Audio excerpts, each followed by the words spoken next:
नमस्कार दोस्तों, आपका स्वागत है। ये एचपी बोर्ड क्लास 10th का मॉडल टेस्ट पेपर है 2024-25 के लिए इंपॉर्टेंट है। बहुत से क्वेश्चन यहाँ से रिपीट हो गए। तो यहाँ से मैंने 5 पार्ट में क्वेश्चन नंबर 30 तक कंप्लीट कर लिए थे। तो उसके बाद देखिए क्वेश्चन नंबर 31 आता है। तो अगर आपने पिछली वीडियो नहीं देखी है तो उनको भी देख लीजिए, उनका लिंक भी आपको डिस्क्रिप्शन में मिल जाएगा। ठीक है, तो ये देखिए question number 31। Find two numbers whose sum is 27 and product is 182।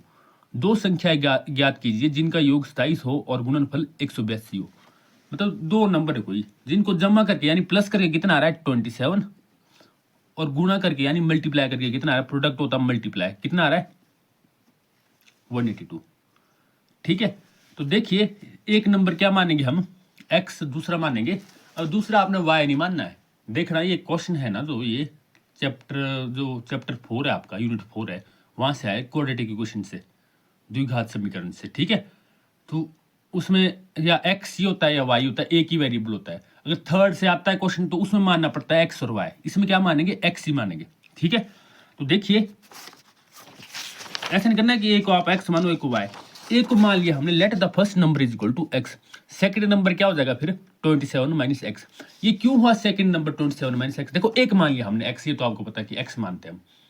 तो दूसरा नंबर y नहीं मानना है, ये चौथे से आया हुआ क्वेश्चन। ठीक है, ध्यान रखिए इस बात को। तो सेकंड नंबर क्या हो जाएगा 27 माइनस एक्स। ये क्यों हुआ 27 माइनस एक्स, देखिए मैं आपको एग्जांपल दूं। अगर आपका एक नंबर अगर 10 है, ठीक है, मतलब किसी दो नंबर का सम में 10, मतलब दो नंबर को जोड़ के अगर 10 आता है ना, उसमें से एक नंबर है 4, तो दूसरा कितना हुआ 10 माइनस 4 6 हुआ ना। एक नंबर आपको पता है 4, दूसरा आपको पता नहीं भी कौन सा होगा, तो आपने दूसरा कितना हुआ 6 हुआ ना। कैसे आया वो 10 माइनस 4। अगर दो नंबर है जिनका सम में 10, एक उसमें से 7 है, तो दूसरा कितना हुआ 3 हुआ ना। वो 3 कैसे आएगा आपको, चलो लग रहा है ऐसे पता, पर एक्चुअल में हुआ कैसे, आया कैसे वो 10 माइनस 7 3। ठीक है, एक नंबर अगर 8 है तो दूसरा कितना आया 2। क्यों आया 10 माइनस 8 2। मतलब जो टोटल जो सम था ना इनका जमा करके जो आ रहा था इन दोनों का, उसमें से मैंने एक नंबर कर दिया माइनस, तो दूसरा आ गया ना। देखो तो वैसे ही एक नंबर क्या है मेरे पास x, तो दूसरा कितना आ गया 27 माइनस एक्स। तो अब इन्होंने देखो दूसरी कंडीशन बोली है, दूसरी कंडीशन में ये बोला है कि इनका जो प्रोडक्ट है वो है 182, मतलब इनको गुना करके कितना आ रहा है 182। तो इसको भी लिख लेते हैं। देखो x multiply 27 minus x is equal to 182। तो अब आपने ध्यान रखा कि ब्रैकेट लगा है। अगर आप ब्रैकेट नहीं लगाते हो तो गलत कर सकते हो आप, कि आपने x को इस 27 से कर दिया मल्टीप्लाई, इससे नहीं किया, नहीं इससे भी अंदर बेटा मल्टीप्लाई, दोनों से मल्टीप्लाई, इसलिए ब्रैकेट लगाना पड़ेगा। ठीक है, तो x इंटू 27 कितना हुआ 27x, x इंटू एक्स कितना हुआ minus x square is equal to 182। अब देखिए ये दोनों इस साइड से ले जाएंगे। ठीक है, क्यों लेगा मैं इसको, नहीं तो मैंने 182 को लाना था इस साइड, इसलिए ले गया क्योंकि एक्स स्क्वायर के साथ क्या है माइनस है, इसको ले जाना पड़ेगा, इसको प्लस में चेंज करने के लिए दूसरी साइड में ले गया। ठीक है, तो साथ में 27x को भी ले जाएगी, इसको कहाँ रखेंगे अकेले यहाँ पे। देखो तो जीरो, इस साइड क्या बचा 0, तो ये क्या एक्स स्क्वायर के ऊपर है, क्या हो गया माइनस से प्लस का, ये था प्लस का, ये हो गया माइनस का। 182 पहले ही पर प्लस का था, ये तो पर ही रहा, तो इसमें क्या रहेगा प्लस ही रहेगा। ठीक है, तो ये बन गया आपकी क्वाड्रेटिक इक्वेशन, बन गया। देखो इस तरह की होती है, देखो जीरो इस साइड है, आप इसको ऐसे लिख सकते हो, देखो x square minus 27x plus 182 is equal to 0। अब इसको सॉल्व करना जो करते हैं हम स्प्लिटिंग द मिडिल टर्म, तो ये आपको आती होगी। तो क्या करते हैं हम 182 मल्टीप्लाई 1, 182 मल्टीप्लाई 1 कितना होगा 182। अगर यहाँ पे मान लो 2 होता ना एक्स स्क्वायर के साथ, तो 2 लेता मैं 182 मल्टीप्लाई 2, तो कुछ आना था उसके, फिर हम क्या लिखते गुणनखंड लिखते। तो अब आप 182 का क्या लिखोगे गुणनखंड लिखोगे, फैक्टर लिखोगे ना, कि 1 होगा इसका 2 हो जाएगा। ठीक है, और भी बहुत सारे हो सकते हैं, चलो वो लिख के फायदा नहीं इस क्वेश्चन में। आपने एक बात ध्यान रखनी है, वो छोटे क्वेश्चन के लिए करना होता है, जो ये बड़े क्वेश्चन 2-3 तो है ये, ठीक है, 1-2 होने ऐसे क्वेश्चन। तो इनका क्या करना है आपने, कि जो फैक्टर है गुणनखंड है वो याद रखना है। ऐसे बहुत है इसके गुणनखंड, आप फैक्टर बहुत है इसके, तो कितने से लिखोगे आप, तो फिर ऐसा देखना पड़ता है हमारे को कि दो जो इसके फैक्टर, इसके मैं आपको बता दूं 13 और 14 भी इसका फैक्टर है।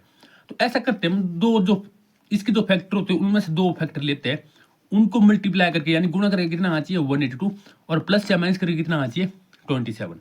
ठीक है, तो आप देखो मैं आपको बता दूं, आप इसको माइंड में ध्यान रख सकते हो कि 13 और 14 इसके फैक्टर होंगे, 13 और 14। अब देखो 13 और 14 ले लिया मैंने, 14 और 13 को मल्टीप्लाई करके आ जाता है 182, फिर प्लस या माइनस करके कितना आना चाहिए 27।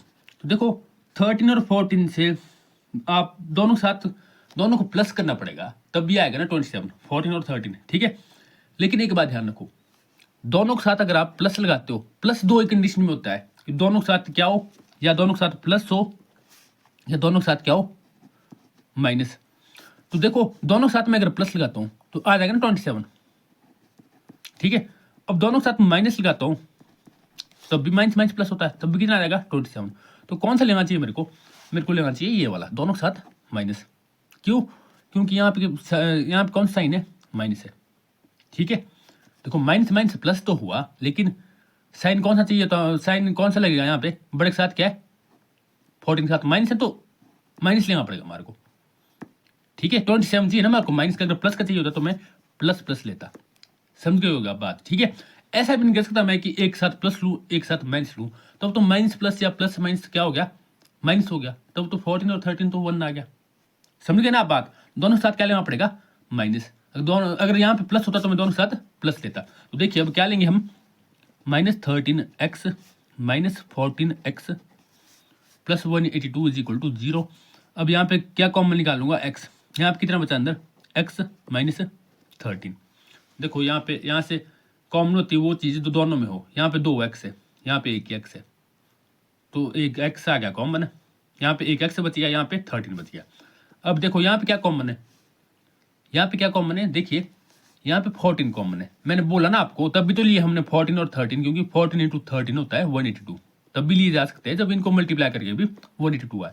तो 14 इंटू 13 आ रहा होना 182। ठीक है, तो देखो यहाँ पे अब क्या हुआ कॉमन, आप देख सकते हो अब 14 कॉमन हुआ है ना। देखो इसमें भी 14 है, यहाँ पे 14 है, तो 14 कॉमन हुआ। तो यहाँ पे क्या बचा, एक बच गया x, और यहाँ पे क्या बच गया 13 माइनस का। ठीक है, ये 14 आ गया ना बाद, 13 बच गया। अब देखो माइनस का क्यों आया, आप सोच रहे हो ना कि 182 के साथ तो प्लस से यहाँ पे लग गया माइनस। इसका रीजन बेटा ये है, देखो यहाँ पे x के साथ था, इसके साथ था माइनस, यहाँ लग गया प्लस। इसका रीजन ये है कि हमारे को जो ये x यहाँ पे है ना, जो x माइनस 13, वैसे ही हमारे को यहाँ पे चाहिए होता x माइनस 13। इसको हम ऐसे नहीं कर सकते कि ये प्लस कर दे, x प्लस 13 कर दे। ठीक है, तो गलत हो जाएगा।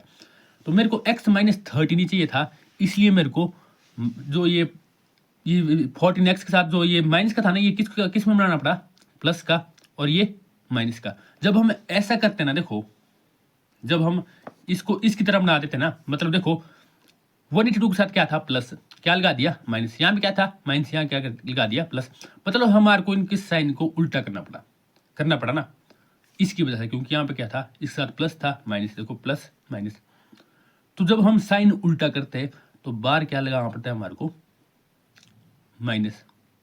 ठीक है, बार हमारे को माइनस लगाना पड़ता है अगर हम साइन चेंज करते हैं। इनके चेंज मेरे को इसलिए करने पड़े, ये रही यहाँ पे देखो, आप ऐसे चेक कर सकते हो। देखो माइनस इंटू प्लस माइनस, ये बन रहा है ना, माइनस इंटू माइनस प्लस। अगर आप यहाँ पे प्लस ही रखते तो माइनस इंटू प्लस कहाँ बना था, ये प्लस नहीं बना था ना। तो इसको आप सीख लीजिए, कई क्वेश्चन में आती है प्रॉब्लम, हर क्वेश्चन में नहीं आती है। अगर डिफरेंट साइन होना तब इसमें थोड़ा कन्फ्यूजन रहता है बच्चों को। तो देखिए अब क्या आ जाएगा, x माइनस 13 और ये x minus 14 is equal to 0।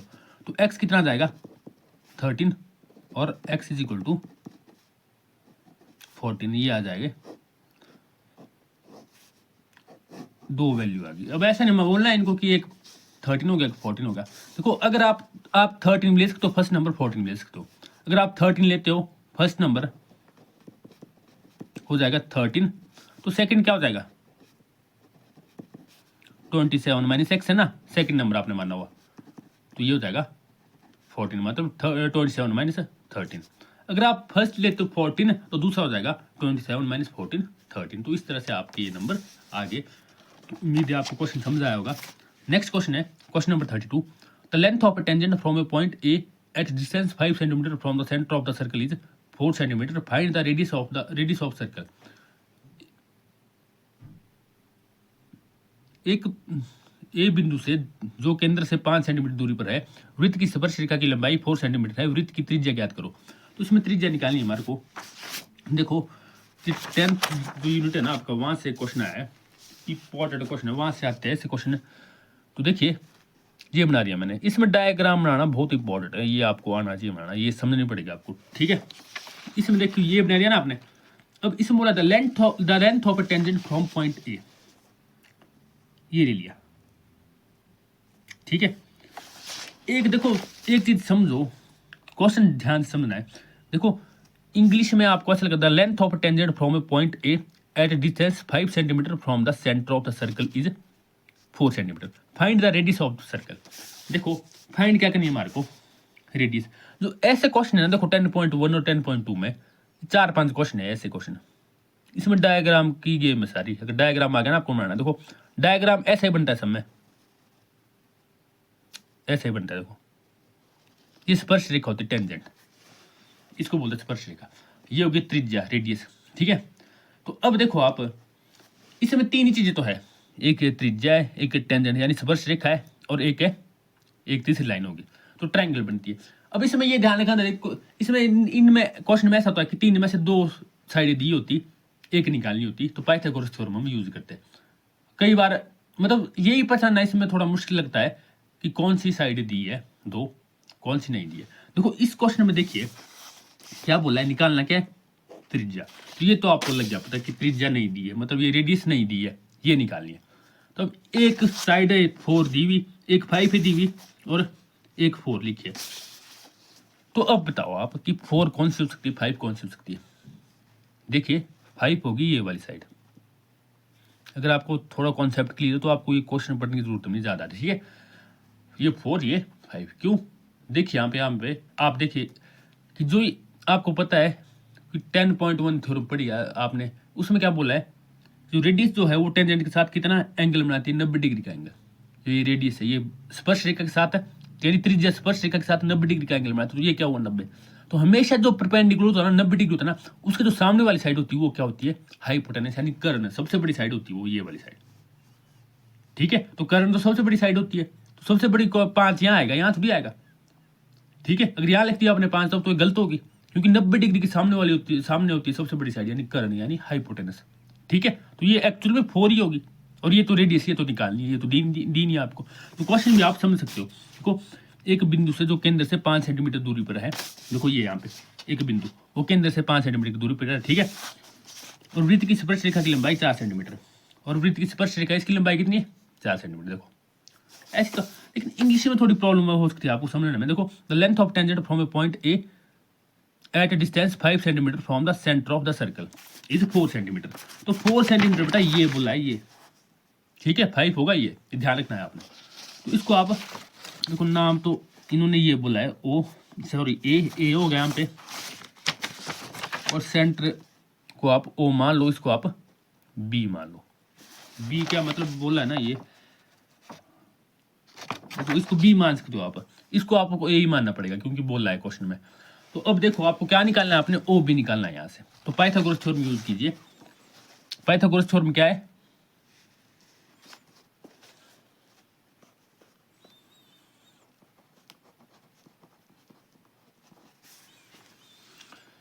देखो पाइथागोरस थ्योरम आपको पता होगा क्या होती है, क्या हो जाएगा यहाँ पे, ए ओ का square is equal to O B का स्क्वायर प्लस ए बी का स्क्वायर। आपको पता है ना एच का square is equal to B square plus P square, ठीक है। यानी एच क्या होता है, हाइपोटेनस का square is equal to base square plus perpendicular square, यानी कर्ण का स्क्वायर इज इक्वल टू आधार का स्क्वायर जमा लंब का स्क्वायर। तो आप देख सकते हो यहाँ पे एच कितना है, सबसे बड़ी साइड कितनी है 5, ये 5 वैल्यू पुट कर दूंगा मैं यहाँ पे। बेस कितना है ये ले लो आप, ये कितना है 4 है यहाँ पे, पर मैंने ओ बी लिख दिया ना पहले, तो आप इसका नहीं पड़ेगा फर्क, ठीक है। ओ बी ए बी आप आगे पीछे लिख सकते हो, ये परपेंडिकुलर पहले लिख सकते हो, बी बाद में लिख सकते हो, ठीक है। तो यहाँ पे चलो वैल्यू पुट कर दो आप, यहाँ पे ए बी की वैल्यू पुट कर दो, कितनी है, ये 4 है तो 4 का स्क्वायर, और ये ओ बी आपको निकालना है तो इसको ऐसे रहने दो, ठीक है। 5 का स्क्वायर कितना हुआ, 5 5 जा 25, 4 का स्क्वायर कितना यानी 4 का वर्ग कितना हुआ, 4 4 जा 16 प्लस ओ बी का स्क्वायर। मेरे को ओ बी की वैल्यू निकालनी है, 16 आ जाएगा यहाँ पे, तो क्या आ जाएगा 25 minus 16 is equal to O B का स्क्वायर। तो 25 माइनस 16 कितना होता है, ये होता है 9 होता है ना, तो यहाँ पे ओ बी का स्क्वायर। तो एक्चुअल में ऐसे आ गया आपके पास ओ बी का स्क्वायर कितना आया 9, लेकिन आपको चाहिए क्या, ओ बी की वैल्यू चाहिए ना आपको, ना कि ओ बी के स्क्वायर की। तो एक साइड स्क्वायर वर्ग हटता है, दूसरी साइड क्या लगता है अंडरूट लगता है। तो देखो आप अंडरूट 9 कितना होता है 3, देख लो ना आप 9, 3 3 जा 9, 3 1 जा 3, 2 का बनता है यहाँ पे 1, ठीक है। तो 3 आ गया यहाँ पे। तो इस तरह से ओ बी की वैल्यू यानी रेडियस कितनी आ गई, यानी त्रिज्या कितनी आ गई 3 आ गई, ठीक है। तो इस तरह से ये क्वेश्चन खत्म होता है। अब होते हैं हमारे स्टार्ट, सेक्शन डी स्टार्ट होता है 5 नंबर वाले क्वेश्चन।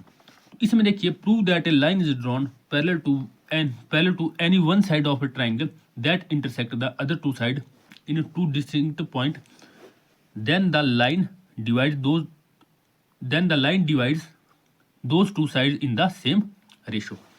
ये बोला गया है। देखो आपको पता है ना, आपने थ्योरम पढ़ी ना 6.1 थ्योरम, तो 6 चैप्टर में 4-5 थ्योरम है, उनमें से एक थ्योरम आएगी, हर सीरीज को आएगी। एक को पहली आएगी, दूसरी को तीसरी आ सकती है, और तीसरी को चौथी आ सकती है, तीसरी सीरीज को, ठीक है, सीरीज है ना, तो सबको आएगी। तो इसमें देखिए प्रूव, ये कौन सी थ्योरम है आपने समझ ली होगी, ये है 6.1 थ्योरम, जिसको आप थेल्स थ्योरम भी बोलते हैं या बीपीटी भी बोलते हैं, ठीक है। तो इसको करेंगे हम अभी। सिद्ध कीजिए कि किसी त्रिभुज की एक भुजा के समांतर एक रेखा खींची जाए जो कि अन्य दो भुजा को अलग अलग बिंदुओं पर प्रतिच्छेदित करे, तो यह रेखा उन दो भुजाओं को समान अनुपात में बांटती है। तो मैं इस थ्योरम को आपको समझाता हूँ डायग्राम के थ्रू, बाकी आप स्टेटमेंट तो आप बुक से भी देख सकते हो।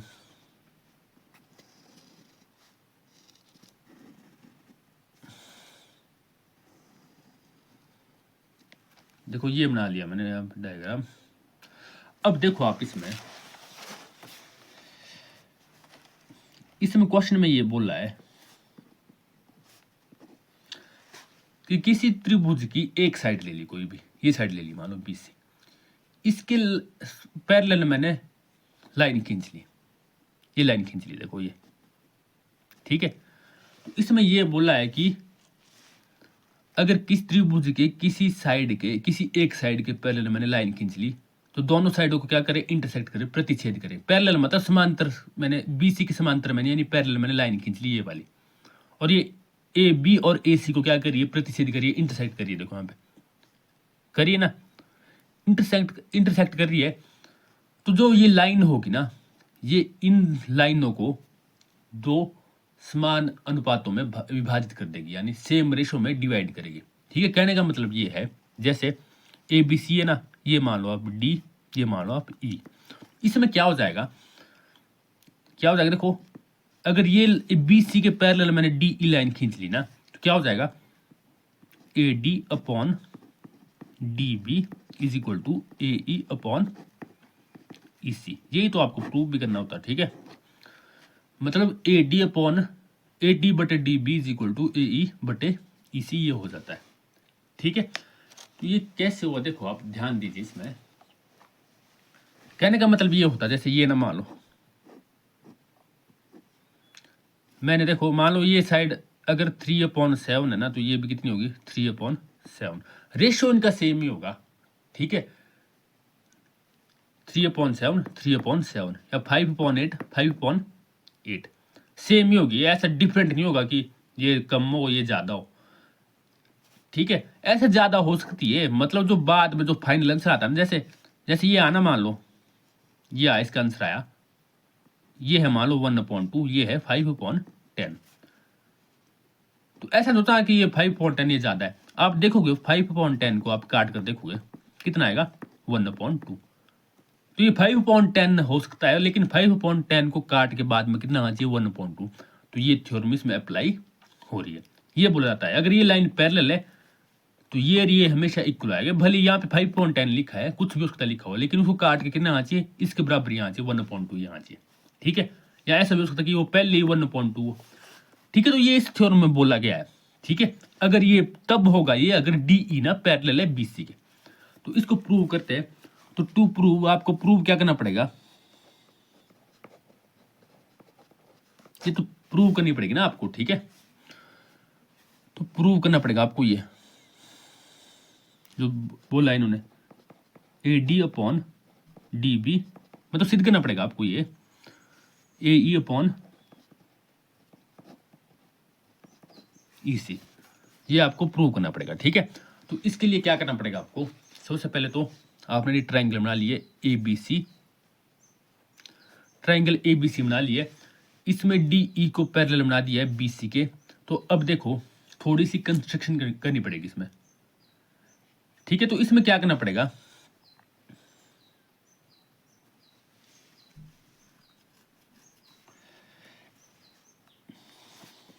कंस्ट्रक्शन में देखो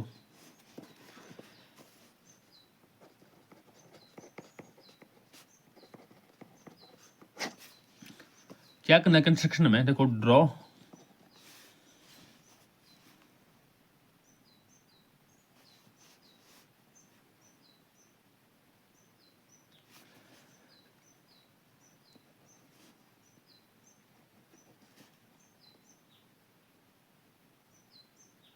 ऐसे आपने परपेंडिकुलर ड्रॉ कर देना है, बस इतना सा है, ज्यादा ऐसा नहीं है, ज्यादा डरने की जरूरत नहीं इसमें। डॉटेड लाइन में की मैंने। ठीक है, तो देखो ये कंस्ट्रक्शन की आपने यहाँ पे क्या कंस्ट्रक्शन की, जो ये AD लाइन है ना, देखो AD, इस पे क्या ड्रॉ किया, परपेंडिकुलर। कौन क्या नाम है उस परपेंडिकुलर का, EN। और इसमें क्या जो ये AE लाइन है, इसमें क्या ड्रॉ किया, परपेंडिकुलर पॉइंट D से, देखो DM, किस पे, AE पे। सिंपल सी बात है, समझो इसको, EN परपेंडिकुलर ड्रॉ किया AD पे और DM परपेंडिकुलर ड्रॉ किया AE पे। ठीक है, बस इतना ध्यान रखा है। ड्रॉ, तो वो चीज लिख लीजिए, draw EN perpendicular to AD, मतलब लंब ड्रॉ किया 90 डिग्री। ठीक है, and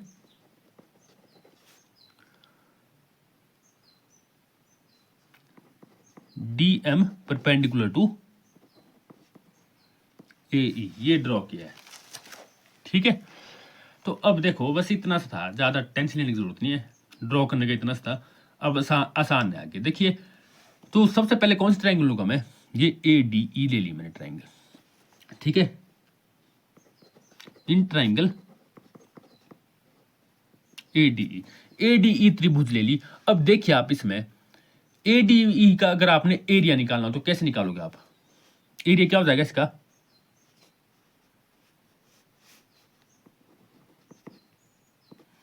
half into base into height, half into base into height, ये होता ना एरिया। तो देखो आप यहाँ पे एरिया ऑफ ADE क्या हो जाएगा, half into base into height, ये होता है। देखो राइट एंगल ट्राइंगल का एरिया होता है ना। तो बेस क्या है यहाँ पे, ADE ले रहे हो आप, तो बेस क्या हुआ, AD हुआ ना बेस। ठीक है, और हाइट क्या हुई, हाइट का मतलब होता है परपेंडिकुलर। ठीक है, ये नहीं होती हाइट क्या, जैसे ये ट्राइंगल है, ये इसकी हाइट, ये नहीं होती हाइट। क्या होती हाइट है, जो परपेंडिकुलर होता है इनमें। तो देखो यहाँ पे परपेंडिकुलर क्या है, यानी लंब होता है ना जो उनमें, वो होती है हाइट। तो ये है इस AD के ऊपर कौन सा लंब है, यानी कौन सा परपेंडिकुलर है, EH है। तो हाइट क्या होगी इसकी, सॉरी EH नहीं, सॉरी EN। ठीक है, तो ये EN होगी इसकी हाइट। ठीक है, तो इसको मान लीजिए इक्वेशन 1। मानना तो मान लो, नहीं माना है तब भी कोई बात नहीं। ठीक है, चलो ये हो गया। अब देखिए नेक्स्ट क्या करेंगे, थोड़ा सा ये रहेगा कंस्ट्रक्शन में, ये BE और EC ये हमने ज्वाइन नहीं की, तो आपने ये भी ज्वाइन कर लेनी है। ठीक है, ये वाली ट्राइंगल। ठीक है, इसमें भी आपने ज्वाइन ये कर लेना है, बस ये लिखना है यहाँ पे, ज्वाइन BE एंड ई और सी एंड डी, या सी टू डी या बी टू ई, ये लिख लेना आपने, ठीक है। तो अब देखिए, अब कौन सी ट्राइंगल लेंगे हम, देखो ये लिया मैंने ए डी ई, अब कौन सी लूंगा मैं, बी डी ई, ठीक है, बी डी ई लेनी है। तो area of B D E देखिए आप, इसका वही हो जाएगा half into base into height. अब देखिए बेस कौन सा लेंगे हम, देखो बी डी ई, बेस क्या हुआ, बी डी हो गया ना, देखो बेस बी डी हो गया।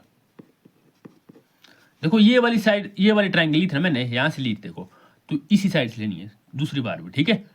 तो बी डी इंटू बेस तो हो गया बी डी। अब हाइट क्या होगी इसकी, देखो इस ट्राइंगल की बोल रहा हूं मैं, देखो ये ट्राइंगल, ये जो देखो ये बी डी ई, ये बी डी ई, देखो इसकी बात करो, तो इसकी हाइट क्या होगी, इसकी हाइट जो होगी, इसकी हाइट डी ई नहीं होगी, आपने ऐसा सोचा कि डी ई है इसकी हाइट, इसकी हाइट होगी देखो जैसे ये है यहाँ पे,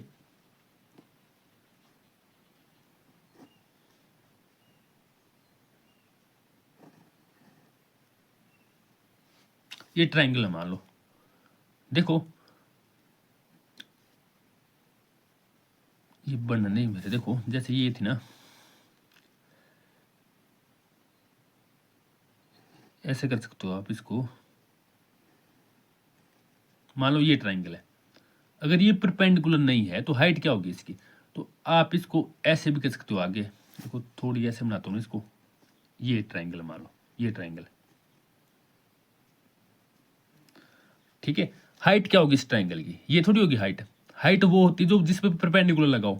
अगर मान लो ये लाइन ट्राइंगल ऐसे है, ऐसे आप इसमें परपेंडिकुलर निकाल लो, तो बेटा हाइट वही होगी परपेंडिकुलर, ये वाली ही होगी हाइट, चाहे वो बाहर ही क्यों ना हो ट्राइंगल से, ठीक है। अगर बाहर ही भी है ना तब भी हाइट इसकी यही हुई, ठीक है। तो देखो बी डी ई, ये थोड़ी यहाँ पे डी ई थोड़ी परपेंडिकुलर, इसमें परपेंडिकुलर कहाँ है, ये यहाँ पे आगे ई एन, तो ये होगी इसकी हाइट, ठीक है। इसकी आगे ना चाहे इससे बाहर है बी डी ई से, लेकिन हाइट तो इसकी वही होगी परपेंडिकुलर, तो यही है इसके इसमें आगे, ठीक है। देखो जैसे ये थे ना, चाहे बाहर ही हो कहीं परपेंडिकुलर, तो परपेंडिकुलर वही माना जाता है, ठीक है।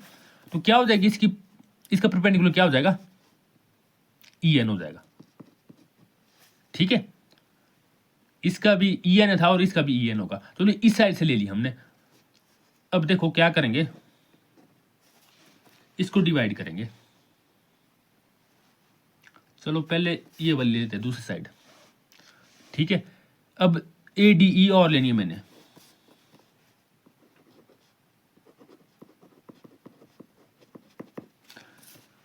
एरिया ऑफ ए डी ई, देखो इस साइड से क्या हो जाएगा, area of A D,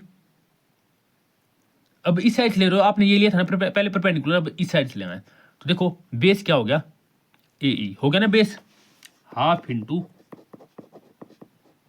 A E into, अब परपेंडिकुलर कौन सा लेना है, इस ए ई बेस पे कौन सा परपेंडिकुलर है, डी एम, तो ये हो गया डी एम,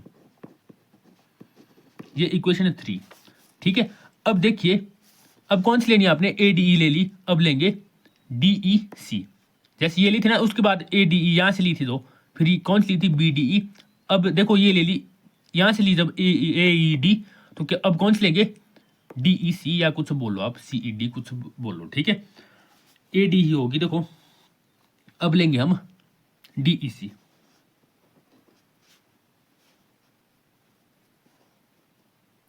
तो बी ई डी ली थी ना, तो C D E, triangle C D E, ये क्या हो जाएगी, half into base into base क्या होगा, ई सी, जैसे ये था ना डी बी था बेस, तो ये क्या हो गया ई सी।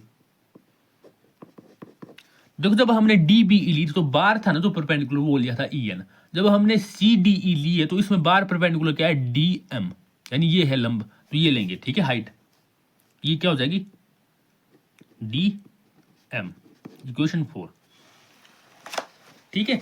तो ये देखो आ गई ना, इक्वेशन लिखने की जरूरत नहीं है। अब देखो अगर हम इस ट्राइंगल को, ये सबसे पहले लिए हमने ये ट्राइंगल ए डी ही इस साइड से, फिर ली ये, इससे हम इसको डिवाइड करेंगे, इसको हम इससे डिवाइड करेंगे, ठीक है। तो देखो क्या हो जाएगा,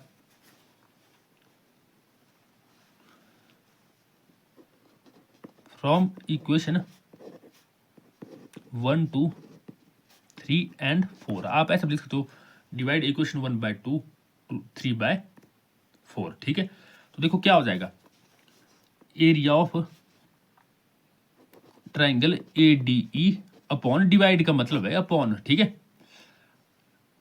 ट्राइंगल बी डी ई।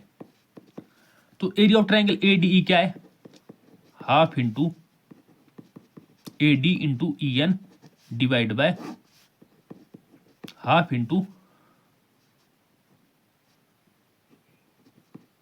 B D into E N. तो ई एन से ई एन कैंसिल हो गया, हाफ से हाफ कैंसिल हो गया, क्या आंसर आ गया आपका, A D upon B D, ये आंसर आया डिवाइड करके। ठीक है, A D upon B D. अब थर्ड और फोर्थ ले ले, इनको डिवाइड कर लेते हैं, तो इसमें क्या आ जाएगा, देखो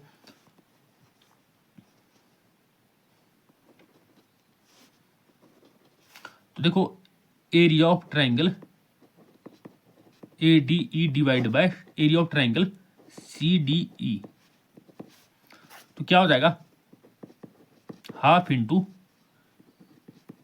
ए E into D M divide by half into E C into D M. तो डी एम से डी एम कट गया, हाफ से हाफ कट गया, क्या बचा आपके पास, ए ई अपॉन ई सी।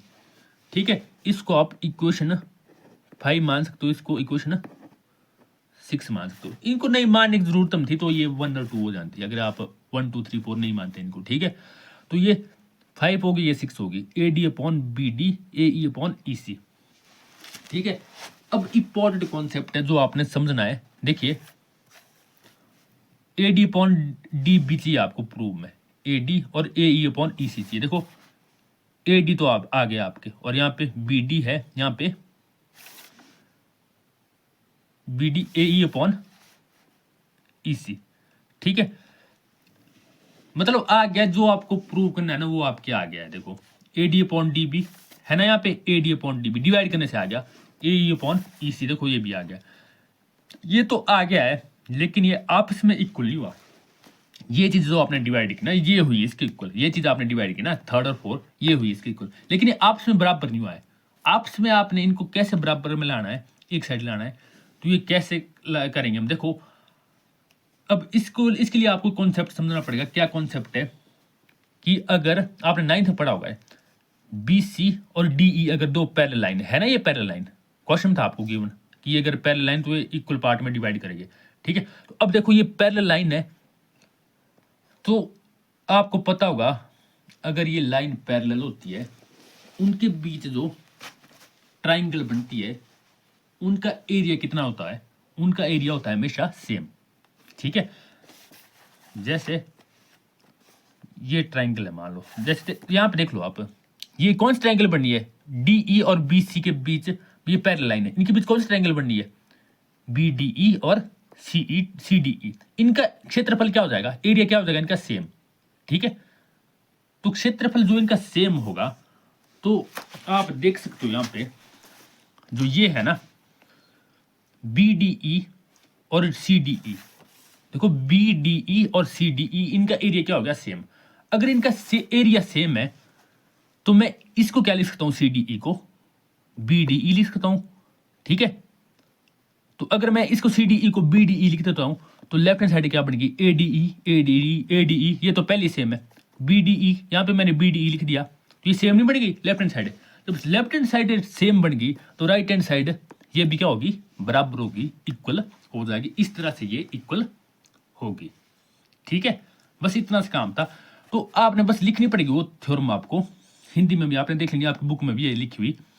अगर आपकी जो ये साइड है बी सी, मतलब दो ट्राइंगल के बीच, मतलब दो पैरेलल लाइन के बीच अगर दो ट्राइंगल बननी है, ठीक है, तो उनकी जो जो दोनों ट्राइंगल का जो एरिया होता है यानी क्षेत्रफल होता है वो क्या होता है, सेम। ये चीज आपने लिख लेनी, आप बुक से देख लीजिए, मैं नहीं लिख रहा हूं यहाँ पे। ठीक है, जब वो सेम होगी तो क्या हो जाएगा, एरिया ऑफ यानी area of B D E equal to area of C D E. ये ट्राइंगल भी लिख सकते हो आप यहाँ पे, त्रिभुज। ठीक है, समझ गए ना आप बात को, area of triangle B D E equal to area of triangle C D E. जब ये इक्वल हो गया तो मैं क्या कर सकता हूं, यहाँ पे सी डी ई पुट कर सकता हूँ बी डी ई की जगह पे, या सी डी ई की जगह पे बी डी ई पुट कर सकता हूँ। मतलब मैंने बी डी ई बनाना है या सी डी ई बनाना है दोनों को, तो ये सेम बनेगी लेफ्ट हैंड साइड। जब दोनों से जब लेफ्ट हैंड साइड सेम होगी, आपने ये चीज़ पढ़ी होगी ना, देखो ये चीज़ पढ़ी है आपने।